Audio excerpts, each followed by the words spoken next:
Sadhguru. Une grande partie de votre travail a consisté à aider les gens à s'épanouir au maximum de leur potentiel, à vivre une vie à part entière. Je me souviens d'avoir visité votre merveilleuse école Isha qui reflète bon nombre des valeurs décrites par Sir Ken. Et je me demande si vous pouvez nous dire ce qui, selon vous, constitue l'école parfaite et comment Isha ou l'une de vos écoles répond-elle au désir naturel d'un être humain de savoir. Je suis heureux qu'il n'y ait pas d'école parfaite, où que ce soit. Parce que cette aspiration à la perfection est très orientée vers la mort. C'est quelque chose que la plupart des gens n'ont pas compris. La nature de la vie n'est jamais parfaite. Seule la mort est parfaite. Jamais la mort ne s'est produite de façon imparfaite. Jamais la vie ne s'est passée de façon parfaite. Si l'école concerne la vie, alors il n'y a pas d'école parfaite. Ayant dit cela, comme quelqu'un l'a dit, pas lui, quelqu'un, d'Angleterre, non, je le vois comme une représentation de l'Angleterre. Quelqu'un a dit que l'éducation est un mal nécessaire. C'est un mal nécessaire parce que il y a un mal résident dans le monde. Nous avons des aspirations très compliquées, au sens où, essentiellement, la majeure partie de l'éducation essaie de fabriquer des rouages avec une machine plus grande que nous avons construite. Nos enfants sont le carburant, malheureusement. Nous devons les placer dans un certain créneau où ils fonctionneront bien.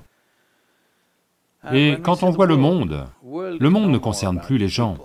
Le monde tourne autour du moteur économique que nous conduisons, il est devenu plus grand que nous. Nous devons garder le moteur en marche, nous avons peur de l'arrêter un instant.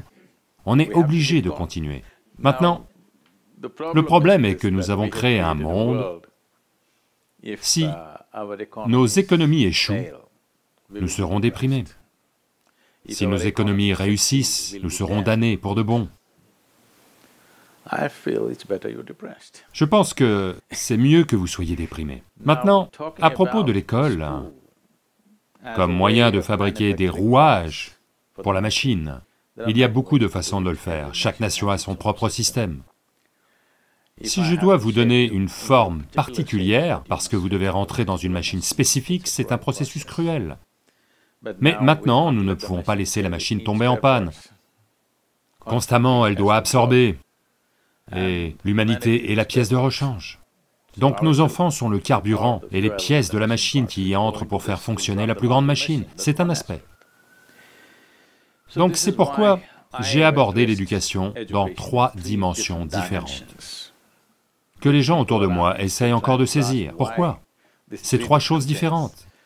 Il y a une forme d'éducation appelée Isha Vidya, je pense qu'ils ont peut-être montré quelque chose à ce sujet. Ceci est pour les populations rurales en Inde, où le problème est qu'ils se trouvent dans un gouffre économique et social dont ils ne peuvent pas sortir tout seuls. La seule échelle pour eux, c'est l'éducation. Une éducation qui mène à l'emploi. Mais il y a des gens assez aisés qui ont peut-être traversé cela la génération précédente, mais cette génération n'a pas besoin de penser « comment gagner ma vie ?» Ils doivent chercher comment développer qui ils sont. Donc nous avons Isha Home School, qui subvient à cela, parce que ce genre d'éducation coûte de l'argent. Donc, seuls les gens qui en ont les moyens peuvent le faire. Coûter de l'argent n'a pas le même sens qu'ici. Selon les standards indiens, ça coûte de l'argent. Et il y a une autre forme d'éducation, où les gens n'ont pas envie de servir cette machine-ci ou cette machine-là, ils veulent que les individus s'épanouissent. Donc nous avons Isha Samskriti, où il n'y a pas d'éducation académique d'aucune sorte. Ils apprennent seulement la musique, la danse, l'art, le sanskrit, Kalari, qui est la mère de tous les arts martiaux, et la danse classique, la musique classique, le yoga, l'anglais comme un passeport pour le monde. Donc ces enfants sont un régal à regarder. C'est comme ça que les enfants auraient dû être. Juste pour vous donner un aperçu de ce que c'est. À l'âge de 15 ans, pour 3 ans, ils entrent dans la vie monastique. Ils doivent obligatoirement y entrer et ils doivent obligatoirement en sortir à 18 ans. Ils ne peuvent pas continuer. Ils vont vivre une vie monastique pendant 3 ans, mais après 3 ans, ils ne peuvent pas continuer. Ils doivent y mettre fin et retourner à la vie normale. C'est pour la discipline et la concentration. Donc, je devais initier ces jeunes de 15 ans, et vous savez, c'est 60 jours qu'ils passent, de 3h30 du matin à 9h le soir.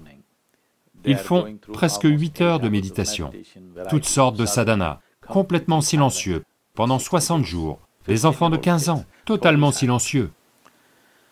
Donc je veux, il ne reste que 5 jours avant l'initiation, je veux voir comment ils sont, et j'y vais à 3h30 du matin pour les voir. Tous ces enfants sont juste assis, comme ça, immobiles. Je les ai juste regardés, et ils étaient littéralement rayonnants. Je me suis assis là et j'ai pleuré, parce que je n'ai jamais vu d'enfants comme ça dans ma vie. Je n'étais définitivement pas comme ça à 15 ans. J'étais loin de ce qu'ils sont aujourd'hui. Mais vous ne pouvez pas rendre le monde entier comme ça. C'est un idéal vers lequel il faut travailler. L'idée de ce genre de scolarisation est juste de développer le corps humain et le cerveau humain sans aucune intention. Sans aucune attention quant à ce qu'ils devraient devenir. Ils peuvent devenir ce qu'ils veulent. La seule chose, c'est le corps humain et le mental humain devraient se développer à leur pleine capacité et l'attention est la chose principale.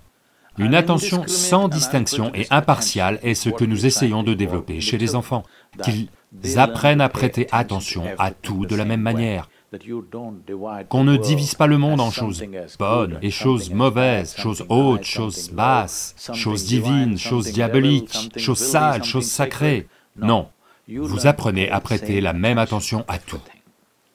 C'est le fondement de cette forme d'éducation. Que vont-ils faire? Que vont-ils faire est l'aspiration, donc je leur ai garanti une chose, 12 ans. Si vous entrez à l'école, l'engagement est de 12 ans. Vous devez, si vous venez à 6 ans, à 18 ans, vous pouvez partir. Donc ils m'ont demandé que vont faire les enfants. J'ai dit une chose que je peux vous assurer, on ne vous donnera pas de diplôme à la fin. Ils ont dit, Sadhguru quoi? J'ai dit, quelqu'un m'a-t-il demandé quel est mon diplôme? Il n'y a qu'à l'ambassade américaine, ils m'ont demandé.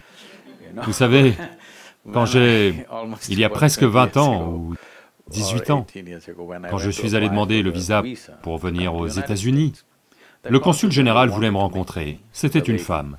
Je suis allé à la rencontre et elle m'a dit, « Oui, je sais ce que vous avez fait et tout ça, mais avez-vous un diplôme de yoga? Parce qu'en Amérique, vous allez en avoir besoin. » J'ai dit, si j'avais demandé un diplôme à mon gourou, il m'aurait tué, donc je n'en ai pas. Donc, j'ai dit, pas de diplôme, parce que les portes dans le monde s'ouvrent peut-être un peu lentement pour vous, mais quand elles s'ouvrent, elles restent ouvertes. Parce que, pas par qualification, mais par compétence, vous ouvrez des portes.